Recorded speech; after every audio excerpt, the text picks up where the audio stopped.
지난 시간까지 행정법의 일반 법원칙, 그 다음에 그 행정법의 효력과 해석 적용 여기까지 진행했고, 이번 시간에는 행정상의 법률 관계를 다루는데요. 이거는 여기 자체에서도 출제가 많이 되는 쟁점이에요.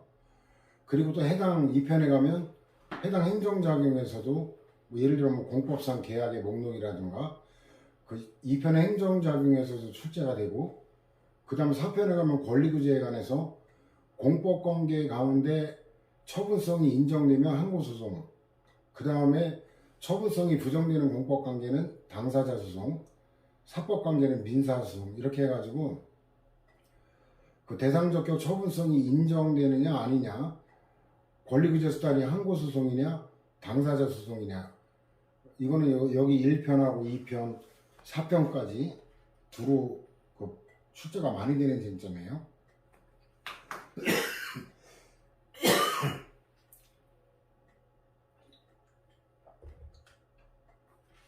자, 일단 이론적인 게 나오는데 단순한 관념만은 아니죠. 이게 일단 실체법이 그 적용되는 법리가 공법 원리냐 아니면 사법 원리냐, 이거에 따라 국가배상법이 적용되느냐 불법행위 책임에 민법이 적용되느냐, 이러면 뭐 아무거나 적용해서 이기면 되지, 그게 아니죠. 어떤 법률이 적용되느냐에 따라 소송에서 유불리가 달라지죠. 국가배상법이 민법 적용되는 것보다 유리합니다. 그죠? 왜 유리한지는 그거는 이제 국가배상에서 다루게 되는데,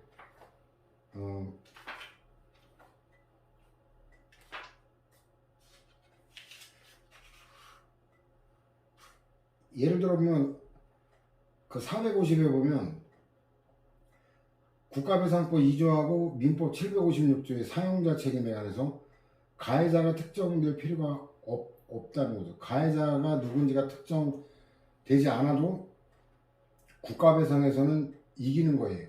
근데 민법이 적용되는 사안이라면 가해자가 누군지를 찾아내서 특정시켜야 됩니다. 그러면 가해자가 불명일 경우에는 민법이 적용되면 재판에서 지게 되는 거죠, 피해자가. 그 다음 국가면책이 인정되느냐 부정되느냐, 요게 이제 그 70이라고 연결되죠. 70이라고 연결되고 450. 그 다음에 영조물 책임하고 민법 758조에 그 공작물 책임 있죠. 공작물 책임하고 비교해도 영조물 책임이 훨씬 유리하다라는 게 또 나와요. 자, 이거 488이죠. 이 70이라고 450.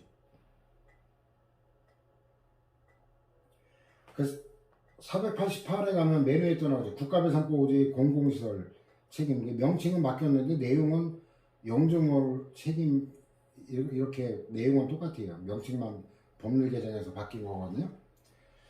여기도 대상물이 영조물이 자연한 곡물까지 포함하는 더 넓은 개념이에요. 근데 공작물은 인공적으로 만든 거에 한정되는 거거든요. 국가 면책이 그 점유자일 때도 면책이 부정되는데 공작물 책임은 점유자의 면책이 인정돼요. 그래서 국가배상법이 민법보다 적용될 때 유리하다라는 거죠.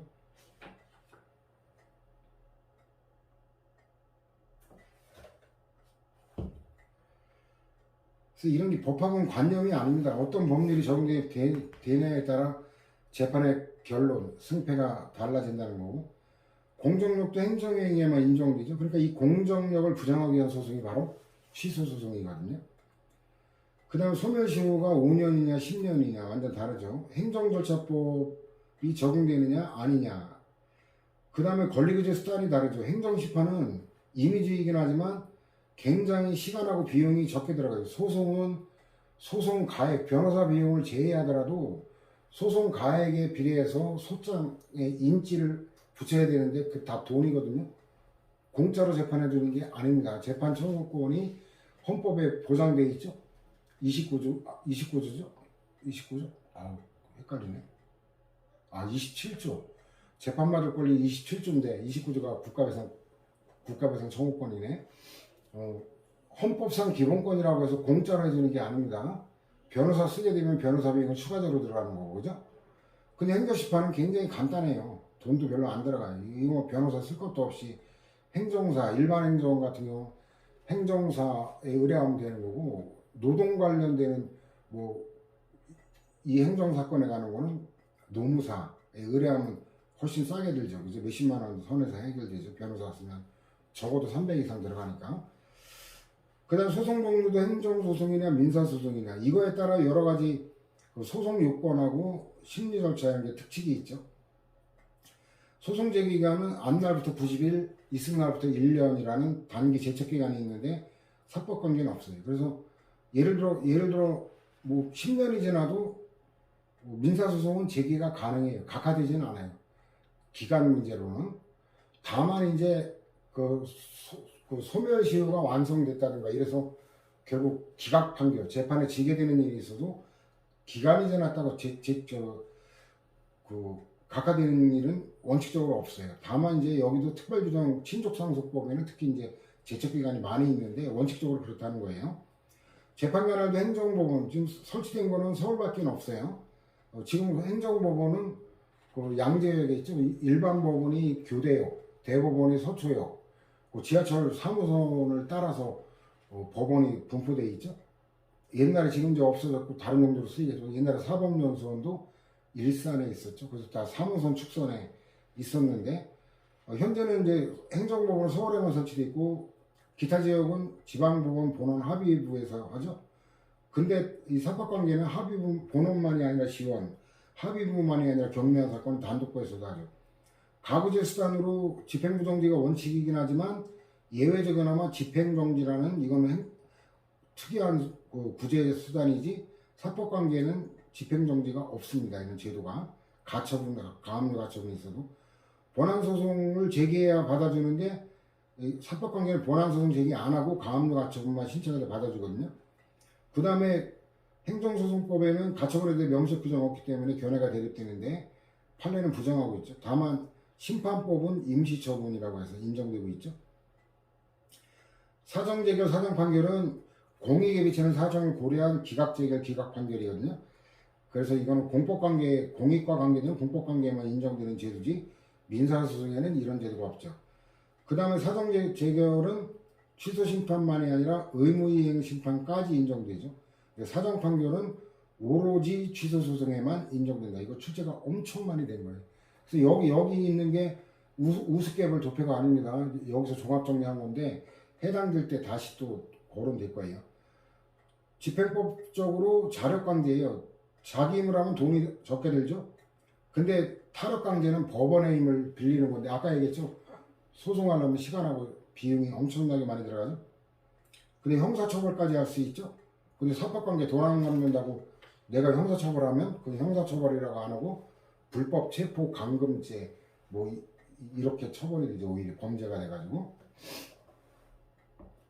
그 다음에 이제 행정상의 공법관계, 사법관계 구체적 사례인데 국유재산 관련되는 게 유형화되어 있거든요.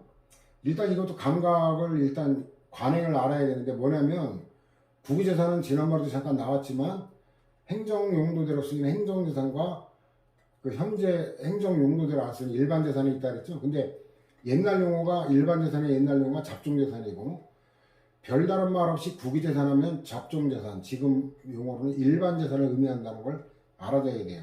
그래서 사법관계 먼저 볼까요? 국유재산 불화. 일단 그 간단하게 국유재산이라는 말로 사법관계라는 거 알아보면 돼요. 밑줄 칠까요? 국유재산 불화. 근데 왼쪽은 공법관계인데 귀속재산 불화. 이거는 공법관계거든요. 그냥 국유재산 하면은 이건 사법관계라는 거 알아봐야 된다 그랬죠. 왜냐면 그냥 국유재산 하면 당시 용어로 잡종재산, 지금 용어로 일반재산을 말하거든요. 더군다나 불화라는 거는 그 땅을 분배해 주는 거예요. 분배. 물론 공짜로 하는 건 아니죠.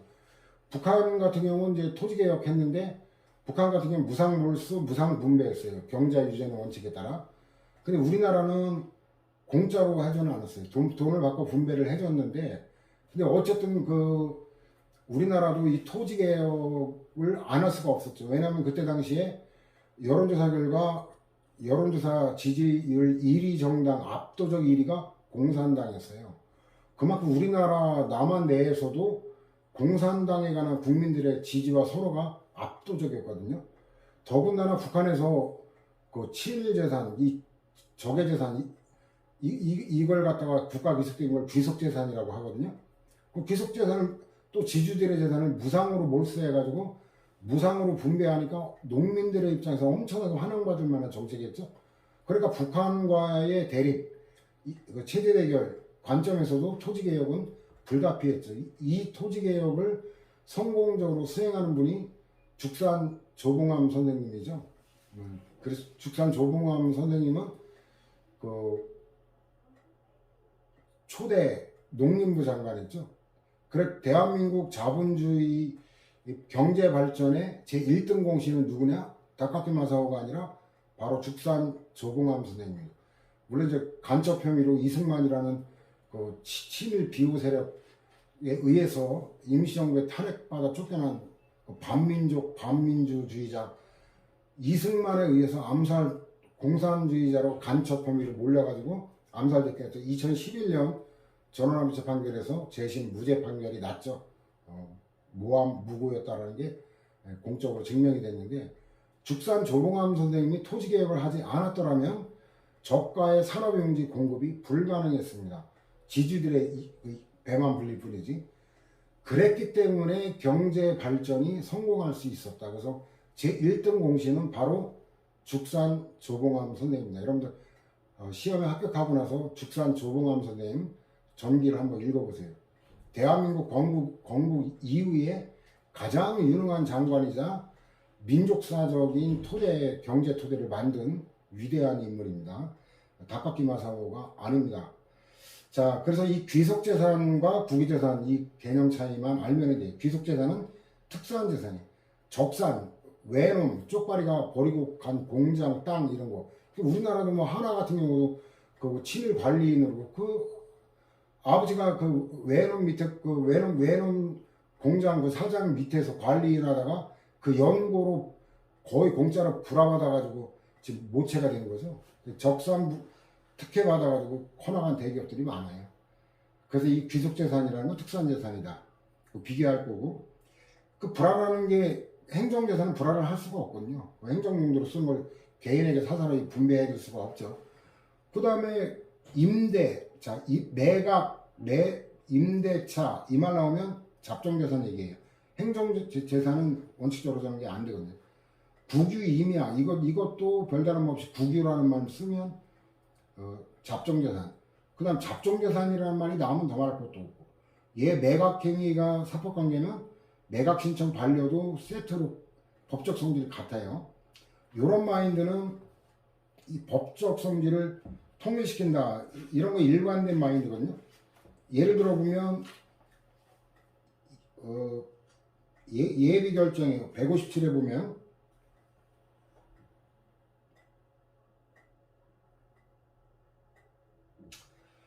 157에 보면 그 예비 결정의 두 번째 판례 보면 폐기물 처리와 보강과 관련된 사학계획 적정 여부가 재량행위죠. 그렇다면은 그에 관한 기준 설정도 역시 재량. 밑에도 마찬가지죠. 주택건설 사학계획 승인 이건 인가거든요. 이건 재량행위니까 사전결정도 재량. 건축법상 건축허가는 기숙행위이기 때문에 사전결정도 기숙행위. 이게 72하고 연결되죠. 일단 요거 72하고 157하고 연결되는데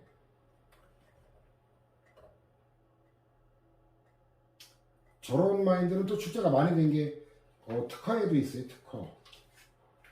지금 뭐 종합정리 뭐 원래 이런 강의 할 때 저는 연기하면서 많이 하지만 175회에도 있죠. 175회에도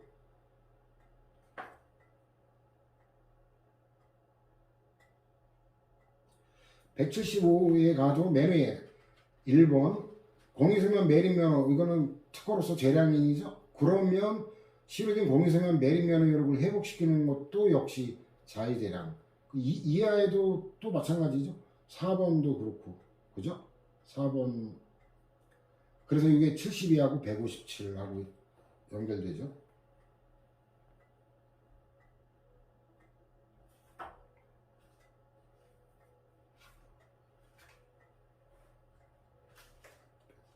(72) (75) 그 다음에 뭐 잡종, 또 국유 광업권, 이렇게 국유란 말만 나오면, 행정재산이란 말이 안 나오면 폐천부지, 이건 공용폐지된 하천을 폐천이라 그래. 그 공적인 용도로 안 쓴다고 폐지가 되면은 잡종이 되는 거예요. 그것도 개념 문제죠. 거의 대부분이. 사유지, 분양처, 시유지, 그냥 국유, 시유 마찬가지. 잡종을 얘기하는 거고.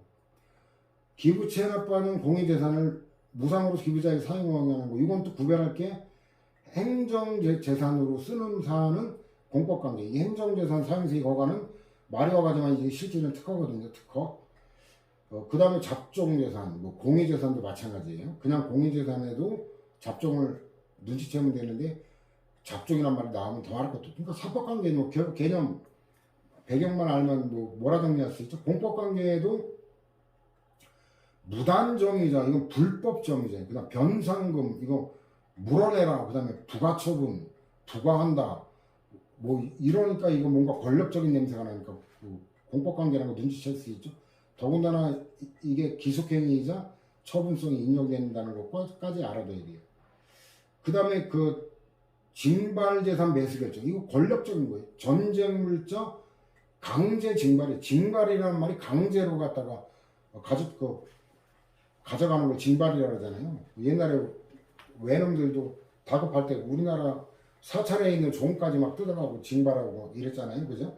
그 징발이라는 이거는 법률 용어가 아니라 법률 용어이지만 그 이전에 일반적으로도 쓰이잖아요. 전쟁 물자 징발한다. 권력적이죠. 사용료 부과, 이거 뭐 하명이잖아요. 하명. 강제로 의무 부과하는 거. 처분성 인정되고. 행정재산의 목적의 사용인데 이거 사용수익허가 이거 특허라 그랬죠.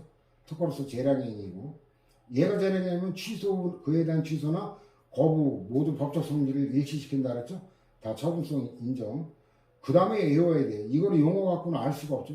논거도 별로 이렇다 할 게 없어요. 그 법률을 다 따져봐야 되는데 투자 가치가 없죠. 외워야 됩니다. 이거는 출제는 또 많이 될 수밖에 없죠. 그 뭐냐면 명칭은 계약이에요. 국립의료원 그 을지로가에 있죠. 부설주차장에 관한 위탁관리 용역 운영 계약. 그래서 명칭은 계약인데 실제는 특허란 말이에요. 이건 외우지 않으면 안 되죠. 그러니까 요거 하나 6번 정도 외우면 되는 거예요. 도표에 이렇게 많이 되어 있지만, 그래서 제가 첫날도 얘기했죠. 이것도 일단은 눈에는 봐야 되기 때문에 일단은 양을 줄인다고 해도 일단은 많이 남겨놨죠. 다 빼버리면 뭐 책 같지도 않게 되니까. 근데 이 암기 부담을 제가 강의로 줄여준다 그랬잖아요. 여기 읽을 건 저거 시행으로 읽을 건 하나예요. 나머지는 배경적인 거 알면은 다 몰아 정리할 수 있죠. 특별행정법 관계, 이것도 유형화되어 있어요. 이거 여기 없는 거는 또 특별행정법과 1편에 있죠. 거기 있는 사례하고 같이 연계해서 종합 정리하면 돼요. 일단 그 행정주체가 공공조합, 기타 공공단체, 그 행정주체는 좀 이따 다루게 될 거예요. 조합과 그 다음에 공사공단, 이게 일단 유형화돼. 일단 공공조합, 이거 근무관계는 공법관계고 급여관계는 사법관계. 일단 유형화돼 있어요. 그 다음에 이제 동그라미 3, 도시 재개발조합에 대한 조합원 자격, 신분지 자격, 이 말이면 당사자 소송에. 이것도 당사자 소송 사례가 최근에 많이 되는데, 신분지 자격, 이 말 나오면 또 입에 줄줄 나오면 당사자 소송의 실질적 당사자 소송의 또 한 유형이거든요. 그게 735에 있어요.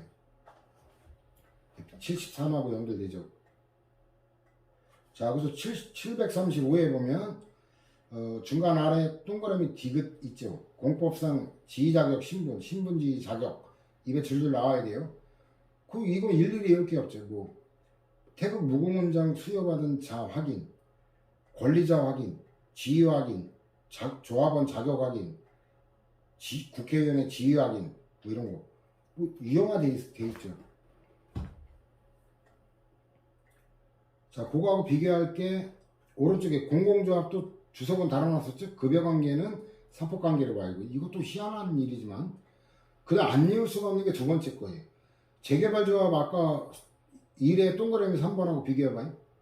재개발조합과 조합장 또는 조합 임원 사이에 선임해임 등을 둘러싼 법률관계, 얘는 이 공법상 공법인이거든요. 아니 근데 이게 근무관계가 그 선임의 이거 신분 지위에 관한 건데 사법관계다. 이건 외워야 돼요. 여기도 뭐 외워야 되고. 그 다음에 공사공단에 가는 건 근무관계, 급여관계까지 다 일단 뭐라 정리하는 거고. 그 다음에 이제 또 유형화되어 있는 게 그 동그라미 4번인데 이거는 나중에 개정할 때는 그냥 근무관계, 급여관계가 아니기 때문에 이거는 큰 번호 4번으로 바꿀까 그러는데 이게 또 비교할 게 뭐냐면 왼쪽에 순서 바꿔서 보면 그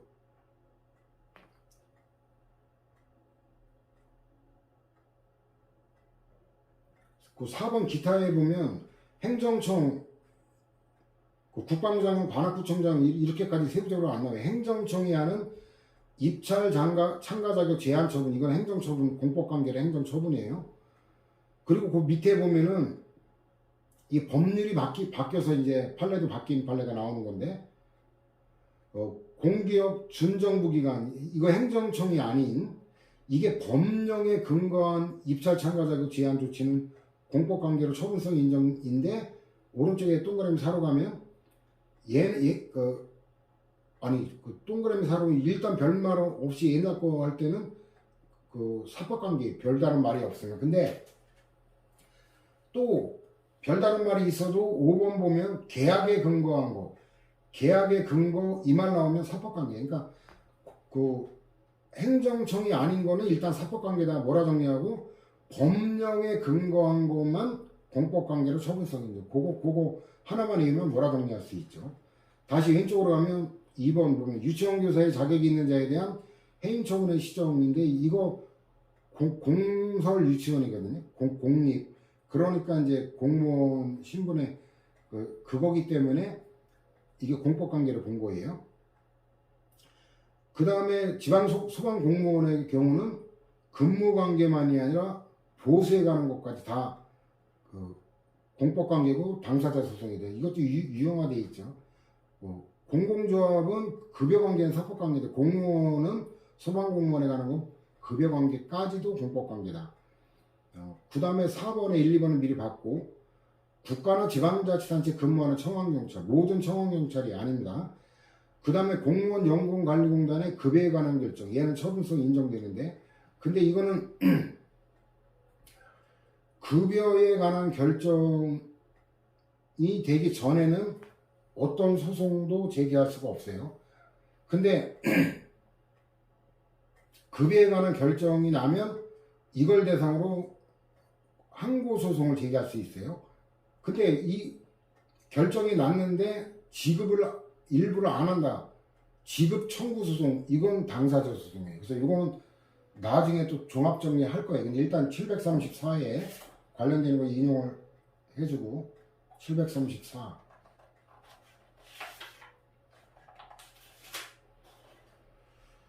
734에 그 밑에 적표 위에 제목 당사자 소송 나오죠.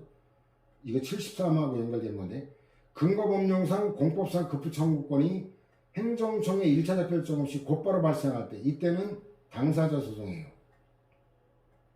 근데 이거하고 비교할 때 다음 페이지 맨 위에 보면 그 당사자의 신청과 그에 대한 행정청의 인용 결정이 있을 때 비로소 권리가 발생하는 경우는 이거는 항고소송이에요. 그러니까 이게 뭐냐면 법률에서 권리를 규정하고 있어도 구체적으로 규정하고 있다 이러면 바로 당사자 소송 제기할 수 있어요. 구체적 권리니까. 근데 법률에서 추상적 권리만 규정하고 있다 이러면 어때냐면 추상적 권리를 토대로 해서는 민사소송이든 당사자 소송이든 어떤 소송도 제기할 수가 없어요. 그럼 그때는 어떻게 해야 되냐? 행정청에 신청을 해야 돼요. 신청을 하고 나서 신청대로 해주면 문제가 없죠. 끝나는 건데 예를 들어 군인연금법 관련되는 판례가 출제가 많이 되는데 공무원연금법도 마찬가지고 공무원연금법이나 군인연금법에 연금 청구권이 있죠. 규정이 있지만 그거는 추상적인 거지 구체적으로 어떤 공무원에게 연금 청구권이 있는지 없는지는 개인마다 다 따져봐야 될 일이에요. 그래가지고 어때요?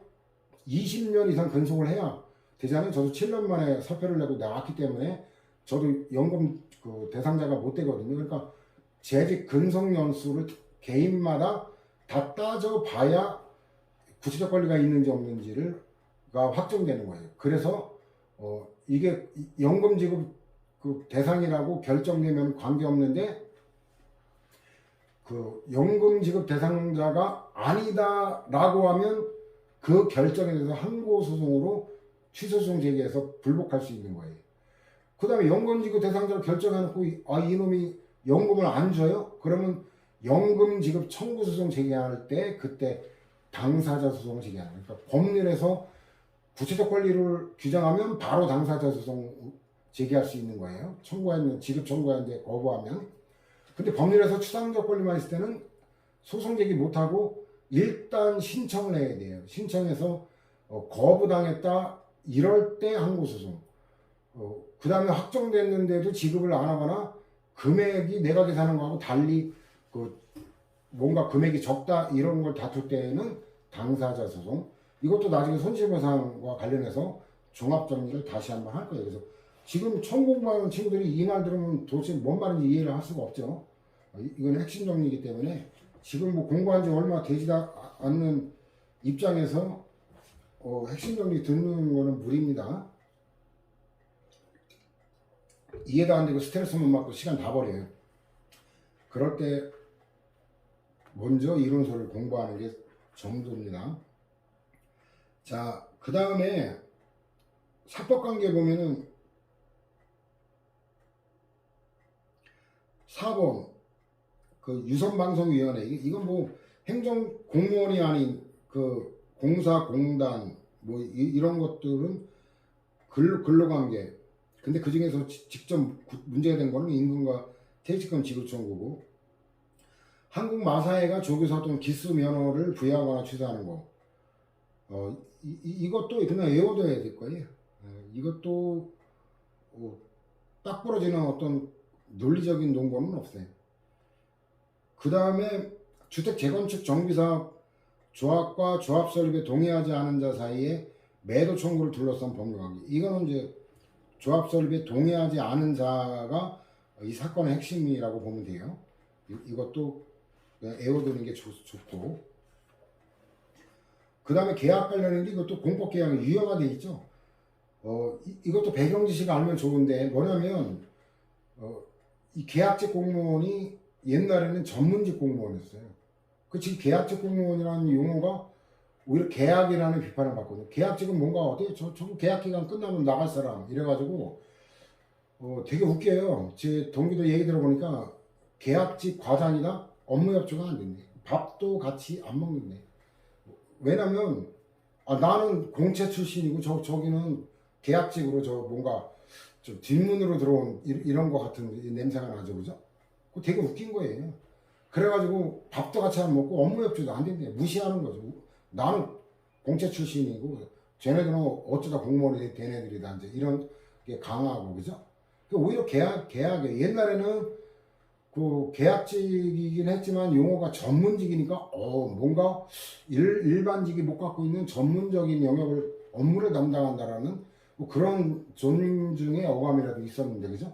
그러니까 제가 이런 얘기를 왜 하냐면 이게 옛날에 전문직이었고 지금도 내용이 전문직이에요. 그러면 어때요? 유형화된 거죠. 얘는 당연히 당사자 소송이에요. 판례까지도.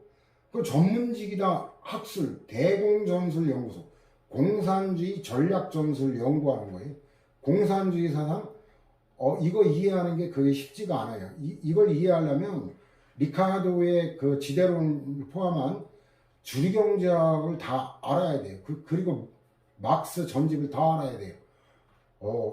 거기다가 이 전술에 가는 거는 막스 전집 갖고 안 돼요. 레닌의 유격전하고 마오쩌둥, 김일성 이 전술 이론, 뭐 마오쩌둥 같은 경우도 뭐 간주기 전술, 만주기 전술 해가지고 이 전술에 굉장히 능한 그 집단이 공산주의 세력이에요.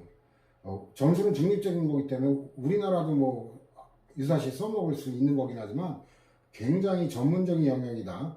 예술단원도 그냥 노래방에서 취미로 노래 부르는 이 수준이 아니잖아요. 무용단어, 합창단어 이런 거. 전문직이라는 게 딱 느껴지잖아요. 언론도 전문직이죠. 그죠? 의사, 의사도 뭐 자영업자, 대부분이 자영업자긴 하지만, 여기 공무원 신분을 갖고 있는, 공중보건의사, 전문직이죠. 그 다음에 이제, 한국형 헬기 개발 사업, 여기에 개발 주관 사업 중 하나로 참여해서 국가산하 중앙행정기관인 방위사업청과 항공우주산업 주식회사, 이게 카이죠, 카이. 요새 방산 엄청나게 지금 그 수출 그 성장률 1위죠, 지금 전 세계적으로. 굉장히 지금 위상이 높아졌는데, 뭐 저는 민족주의자이기 때문에 저는 상당히 기분 좋습니다. 다만 이제 인도적으로나 뭐 이런 그 관점에서 볼 때는 우리가 만든 무기가 독재자의 손에 들어가서 국민들을 갖다가 살해하는 무기로 쓰이고 있다, 뭐 이런데, 그거는 참 유감이지만 정당한 국가 방위를 위해서 폴란드 같이 우리나라 무기 지금 뭐 엄청나게 사가죠. 전투기도 몇백 대의 규모에 484대인가 아마. 전투기 몇백 대, 이거 엄청난 거거든요.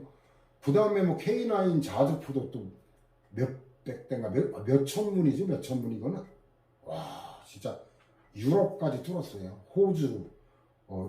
이거 대단한 성과인데, 어쨌든 이건 뭔가 군수산업과 관련되는 이런 게 사법관계에는 없다라는 걸 감각적으로 느낄 수가 있죠. 공기업 이윤관계 있죠. 수수료 부과 징수, 그 다음에 수수료 납부 관계, 공법 관계. 단수처분은 그냥 수수료 강제로 끊는 거예요. 그 이론적으로 권력적 사실행위죠. 근데 판례는 그냥 권력적 사실행위라고 했다 그래서 틀린 거로 출제됐어요. 그런 게 높은 난도라 그랬죠. 결론만 처분을 인정했지 논거를 밝히지 않았어요. 그 다음에 공기업 이윤관계 중 처분성 부정적인 행정지도인데, 이 행정지도는 수십 개, 이거를 2편에서 별도로 보기 때문에 여기서 넘어갑니다. 요망, 요청, 요구 뭐 이런 것들 들어가는 게 대표적이죠. 그래서 얘 처분성은 부정되지만 공법관계예요. 이러면 이론적으로 당사자 소송이죠. 판례는 민사소송으로 다루고 있는데, 중소기업 정부와 지원 사업에 따른 지원금 출연을 위해 중소기업청장이 체결하는 협약. 이거는 외워야 돼요. 정부와 지원 사업. 이거는 민간기업, 중소기업 지원하는 건데 공법관계인 필요는 없거든요. 저런 거는 체크해서 외우는 게 좋겠고, 시장에 관한 시장 장사하는 거잖아요. 뭐 사법관계겠죠. 전화가입 계약, 이건 이론적으로 행정사법관계인데 판례는 뭐 행정사법이란 말은 안 하고 그냥 사법관계로 다루고 있고, 그 다음에 물품구입 계약. 뭐 시가 물품구입, 물건 구입하나 국민이 구입하나 뭐 실제는 똑같잖아요. 협의취득인데 학설 판례가 다른데 판례가 알아두면 되죠. 협의취득이 그 수용이라고 하는 강제로 재산 뺏는 게 아니라 협의해가지고 계약으로 하는 건데, 그 계약이 사법 계약으로 봐요, 판례는. 그 다음에 5번에 외워야 돼요. 경찰병원의 전공의 임용. 이게 공무원 임용하는 것 같은데 왜 사법관계인지 이거 논거가 명확하진 않아서. 창덕궁 안내원의 채용계약. 안내원이, 이거 정식 공무원이 아니라 안내원. 눈치챌 수 있죠. 사립학교 나오면 당연히 사법관계죠. 사립학교 관련되는 것 중에 공법관계는 딱 하나예요. 하기수의하는 사립대학 총장이 공무수탁 사인으로서 어딨냐면 그게 79회 공무수탁 사인 첫째 인정사례 5번에 있죠. 하기수의하는 사립대학 총장, 요거 빼고 나머지 거는 이건 사법관계를 일단 몰아 정리하면 돼요. 이게 74하고 연결되죠. 74. 그 다음에 예산회계법, 지금 이제 국가재정법이죠. 지방재정법, 여기 계약. 같은 공법계약은 많이 인정을 안 하니까. 그 다음에 뭐 국가계약법, 국가를 당사자로 하는 계약에 관한 법률이죠. 줄여서 국가계약법. 그 다음 지방자치단체를 당사자로 하는 거. 이런 것들은 계약이 대부분이 다 사법관계예요. 별다른 말 없으면. 그러니까 일단 여러분들은 계약하면 일단은 사법관계는 가볍게 보고 공법관계에 유형화됐잖아요. 전문직 이런 거. 그 다음에 5번 이거는 뭔가 국방에 관한 뭐 이런 거. 그 다음에 큰 번호 4번. 이렇게 해가지고 4번도 공법상 계약 위의 목록과 관계되는데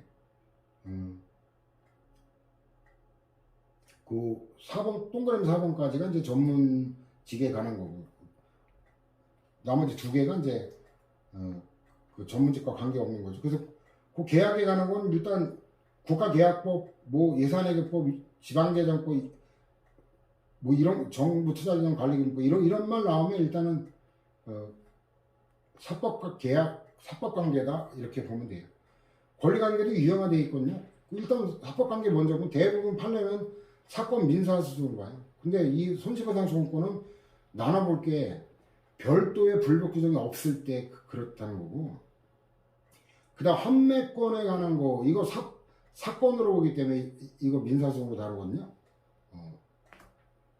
그 다음 부당이득 손해배상 다 그런데 그 영조물 책임에 관한 거 그거는 국가배상법이 적용되죠. 물론 국가배상법도 사법으로 보기 때문에 사법관계는 똑같아요. 다만 민법이 아니라 국가배상법이 적용된다라는 그거를 추가된 거고. 좀 전에도 봤죠. 환매권 그죠? 대법원이나 헌재는 마찬가지 결과적인 선고는 다 그렇고. 그럼 공법관계에 관한 게 유형화시켜서 정확히 해결되면 되죠. 별도의 불법 규정이 있는 게 항고소송인데 공유수면 매립법 이건 법률을 외울 수밖에 없어요. 법률에 따라 이게 다른 거기 때문에 그 밑줄 칠까요? 공유수면 매립법. 그 다음에 이제 하천법 본문, 하천법 본문 요거 외워야 돼요. 그 다음에 실질적 당사자 소송인데 이건 하천법 부칙 밑줄 치고 부칙에 대한 거는 이거는 성질을 달리해요. 항고소송이 아니라 이건 실질적 당사자 소송. 주거이전비 보상 청구에 관한 거 이거 주거이전비 이런 이제 그 주거대책에 관한 이런 판례가 지금 쏟아지고 있어요. 굉장히 출제가 많이 되고 있고 손실보상이 굉장히 뜨거운 쟁점으로 시사적 쟁점으로 판례가 쏟아지기 때문에 출제가 많이 되고 있다. 그래서 이것도 상세한 것도 손실보상에서 또 다루게 됩니다. 그 다음에 그 사업 폐지 등에 따른 보상 청구권. 그 다음에 뭐 기준 입장 제약인이죠. 하천법 부칙, 그죠? 이거 기준 입장 제약인. 더구나 또 형사 당사자 소송은 이건 보상금 증감 청구 소송. 이건 별도로 외워야 돼요. 보상금 증감 청구 소송에 관한 거는 얘는 형식적 당사자 소송이에요. 그래서 보상금 쟤는 실질은 처분의 일부인데 실질은 처분의 일부가 보상금의 그 처분의 일부인데 형식은 보상금만 실질은 보상금만 다루기 때문에 이게 양다리 걸친 거거든요. 손실보상에도 권리구제 간단하게 해놨고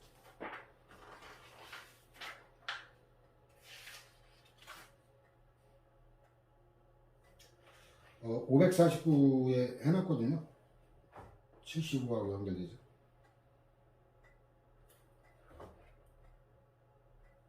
(549에도) 있고 뒤에 당사자 소송에도 또 한번 나올 건데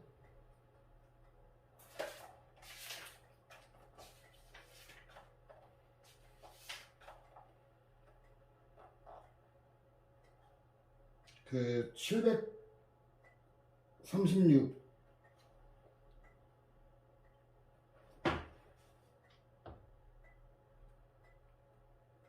736에 하면 형적 당사자 소송 2번 성질이 있죠. 이게 75하고 549하고 연결돼요. 형적 당사자 소송은 항고 당사자 양쪽 그 성질을 가져요. 그 명칭이 당사자 소송이니까 형식적으로는 당사자 소송인데 실질은 처분의 일 내용을 다투는 거니까 처분의 이력을 다투는 거라 실질은 항고. 근데 형식적으로는 그 권리 주체가 못 되는 행정청이 피고가 아니라 당사자인 권리 주체가 피고가 되는 거기 때문에 당사자 소송은 당사자 소송인데 이거는 실질은 항고 소송이다 해서 형식적 가짜 당사자 소송이다 이렇게 말하는 거예요. 그리고 이제 보상금 증감 청구 소송에 관한 세부적인 내용은 그 다음 페이지에 또 나와 있죠.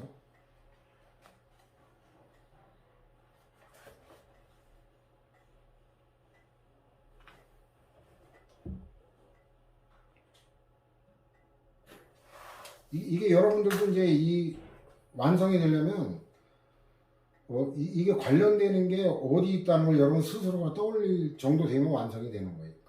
그 다음에 강론까지 공부하는 입장에서는 강론하고 총론하고 또 유기적으로 관련되는 걸 연결시킬 수 있는 그 정도 돼야 완성이 되는 거고 각각 볼 때만 기억나고 관련되는 게 안 떠오른다면 아직 완성이 못 됐다라고 그렇게 생각하면 될 거예요.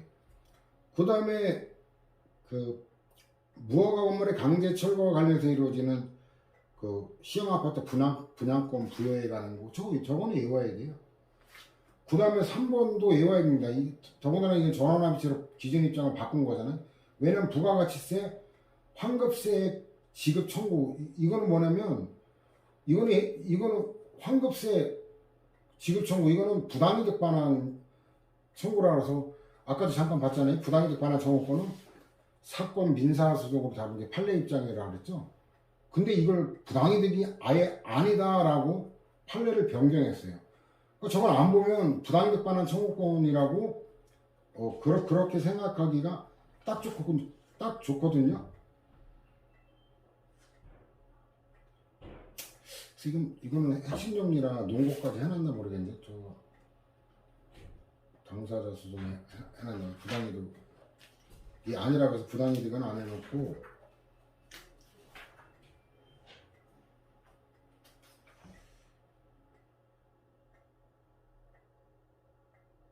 아, 734에게 요지를 안 해놓고 결론만 해놨네. 결론만 해놨네.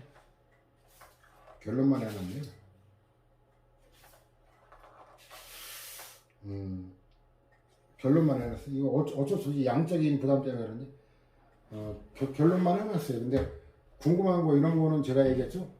판례 규제 이제 조만간 나오니까 시간이 없다 할 때 발췌 이 번호 갖고 판례 색인 검색하여서 이해가 안 된다. 배경 지식이 판례 배경이 떠오르지 않는다 그러면 발췌해서 확인하고 그런 정도로 활용하면 될 거예요. 그 다음에 78년도 계속 나오죠. 토지계획 정리사업 이게 도시개발 사업으로 명칭이 바뀌었는데 지금은 공공시설 용지의 원시취득으로 형성되는 자 원시취득이라는 말에 주목하면 될 거예요. 원시취득 이거 대립되는 말은 승계취득이거든요. 원시취득, 승계취득이 이게 완전히 달라요. 원시취득하면 깨끗한 권리를 처음으로 취득하는 거라 하자 담보 책임이 인정이 안 되는 거예요. 그래서 요 상세한 거는 공용부담법에 강론에서 다루는데 하여튼 총론했을 때 원시취득 요걸 알아볼 수 있어요. 저거하고 정비기반시설 이것도 도시 재개발 재건축에 관한 거죠. 소유권 귀속에 관한 법률관계 이것도 공익사업과 관련되는 거니까 공법관계다. 그 밖에 건데 그 지방자치단체가 주체가 되고 공업단지 조성을 목적 공익사업이죠. 그래서 공익수면 매립공사하는 경우 그 다음에 국가인권위 성인임 결정 시정조치 공고 이거 단순 공고 행정지도가 아닙니다. 이거 의무가 뒤따르기 때문에 권력적이고 그래서 처분성 인정되는 거거든요. 그건 나중에 행정지도 관련해서 이것도 요지를 해놨나 모르겠네. 이것도 요지는 안 하고 결론만 있는데